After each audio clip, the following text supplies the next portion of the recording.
What's up, good people? Happy New Year. My name is Bree, aka Breezy, of course, where bold style meets comfort.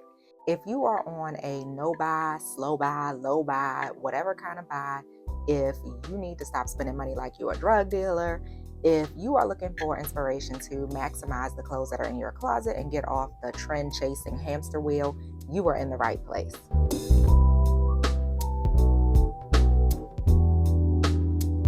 So many people are on a no buy for 2025. For me, I knew that wasn't realistic and I don't want to not buy in 2025. I just need to slow down the amount of purchases that I'm making. It really does not make sense to have a package come into the house every day. It does not make sense that my recycle bin is overflowing every week. And so for 2025, I wanted to do a slow buy.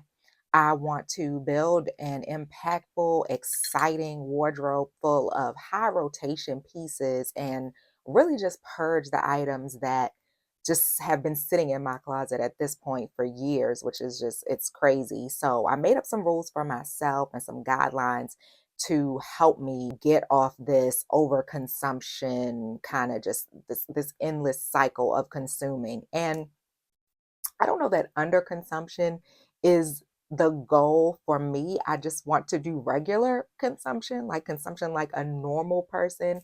And 2024 was absolutely crazy. You would think that I was not a wage earner in 2024. Like I have to work and earn money. I'm not independently wealthy. So the way I was spending it did not match what it just did not match. So we're reeling that in for 2025. These are my guidelines. So the first one that I set for myself is no more than 2 items per month. And some people might find that real lenient or loosey goosey, but I had to be real with myself. I'm going to shop. I'm going to shop. So, in order to be able to satisfy my urge for shopping, I had to give myself something. You can get something. So, whether it's one pair of shoes and something else, or, whatever it is, 2 items max. So, that is my limit for what I'm able to purchase. So, what I've been doing, if I see something that I like or that I want, I've been jotting it down in my notes app. And then I'm just revisiting it at the end of the week to see if it's even still, did I forget about it? Do I still yearn for it? You know what I mean? That is how I'm approaching this to really see if something that I want is impulsive and fleeting. And we are in January now. I have made one purchase so far. I was in New York with a good friend of mine, and we were doing some shopping in the city, and we went down to Soho. And I did pick up one item that had been on my wish list since summer 2024, and it was the zebra Marc Jacobs sack bag. At that time, I ended up getting the zebra, the smaller crossbody bag. But when I went in, I saw that they released it in this gorgeous ivy green color, and I said, that is the one.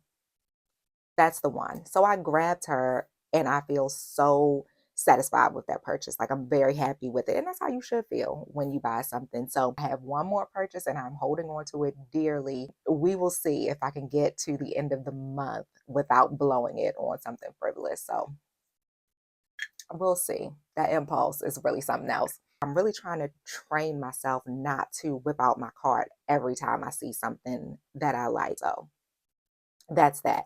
So that's my first rule.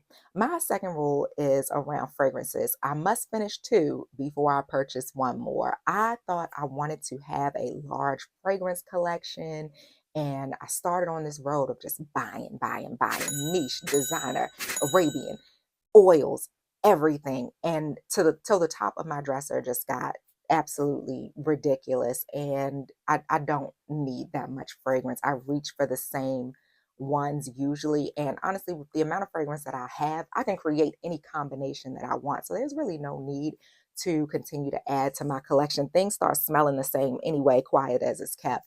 So I need to use up these fragrances and replace the ones that I've used that I actually love and want to keep in my collection. But 2 must be done before 1 comes in.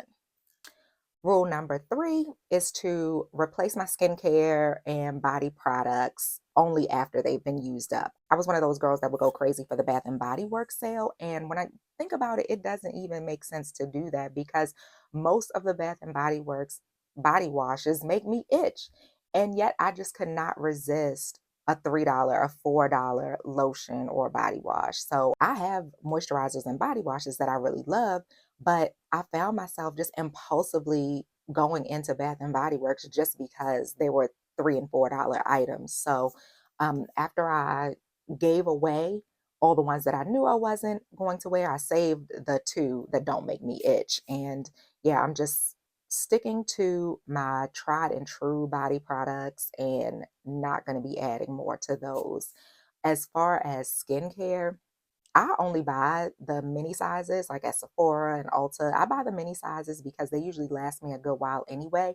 But that way, if I get the impulse to try a new product, I'm not really being wasteful because it's only a travel size. So that helps me to actually finish the products that I use and I don't let them get funky and bad. So I'm kind of good about that. At 40 something years old, I don't want to mess up my skincare. Like I kind of have it down to a science. So I don't be wanting to try a whole bunch of new stuff anyway, because if it ain't broke, don't fix it. Ugh. This one, y'all gonna think I'm being very lenient and that maybe I could do better on it, but hear me out, hear me out, hear me out, hear me out. Eat out 2 times per week max.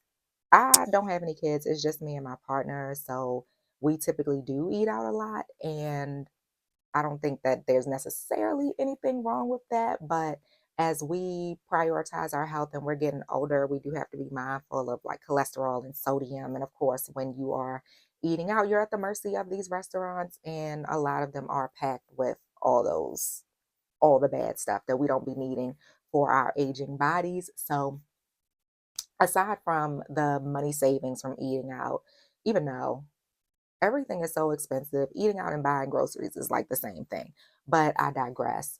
It makes sense to cook at home more to make sure that you're getting, just from a health standpoint.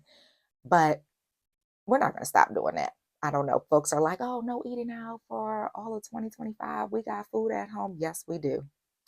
But a lot of times you do not want the food at home. So I'm not even going to play myself and say that I'm not going to eat out. So we set the limit at 2 times per week. So that's that on that.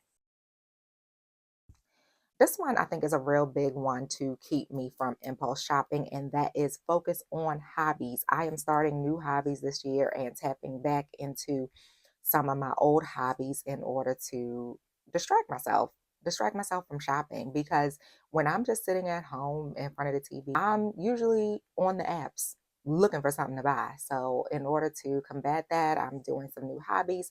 One of them is an article club that I joined, and we meet once a month to discuss different articles about art, entertainment, pop culture, current events, like that kind of thing. So it's a virtual club that one of my friends started, and it's a good way to meet people and to converse and just do something outside of the social media space. Like, I'm not on TikTok, I'm not getting sucked into the next must have thing on TikTok shop. um, yeah, we need to get back to meeting in person, or even in this day and age, meeting virtually and just doing things communally, anything to freaking stop shopping. So that's one of my hobbies that I'll be doing in 2025. The others are classes that I'm going to be registering to take. One is a calligraphy class.